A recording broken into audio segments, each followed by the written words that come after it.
Bonjour amis internautes de WeSport, bienvenue à la revue d'actualité de ce 21 décembre 2022. Direction Angleterre grâce à une nouvelle passe décisive délivrée par Wigan Athletic ce lundi. Iliman Ndiaye est le joueur le plus décisif en Championship cette saison. En match de clôture de la 23e journée de la très exigeante D2 d'Angleterre. Pour sa seconde saison sous le maillot de l'équipe première des Bleds, Iliman Ndiaye a la Championship sous ses pieds. Avec 9 buts et 4 passes décisives en 23 matchs, l'international sénégalais de 22 ans est impliqué sur 13 des 38 buts marqués par Sheffield United. Mercato, Séville veut Pape Sarr dès janvier. Séville pourrait passer à l'action pour recruter l'espoir sénégalais de Tottenham, Pape Sarr. Le milieu de terrain des Lions, recruté en août 2021 par la formation de Londres, est dans la shortlist des joueurs repérés par les Hispanics pour se renforcer. Désireux de renforcer son groupe pour la seconde partie de saison, la Séville, l'actuelle 18e de la Liga espagnole, envisagerait de recruter des joueurs pendant le mercato hivernal qui s'approche à grands pas. Et d'après les informations publiées par le média espagnol Mucho Deporto, la formation coachée par José Sampaoli suivrait de très près le dossier du jeune milieu de terrain sénégalais Pape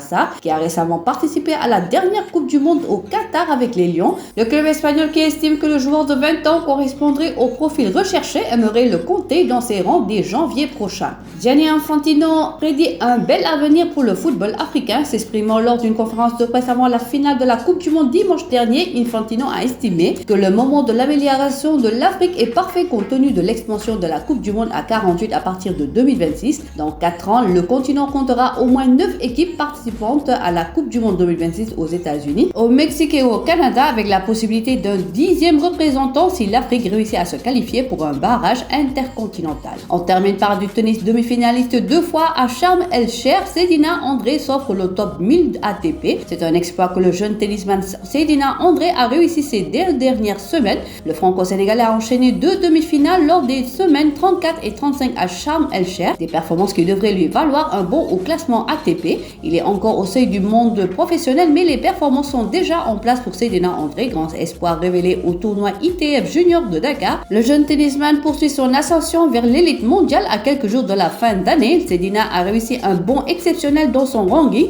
951e mondial sur le circuit ATP d'ici janvier 2023 avec 8 points ATP supplémentaires, 12 points au total pour cette fin d'année 2022. Voilà, c'est tout pour aujourd'hui. L'actualité sportive continue sur nos plateformes digitales. Le site numéro 1 du sport au Sénégal, wesport.com, est maintenant disponible en version application mobile sur iOS et Android.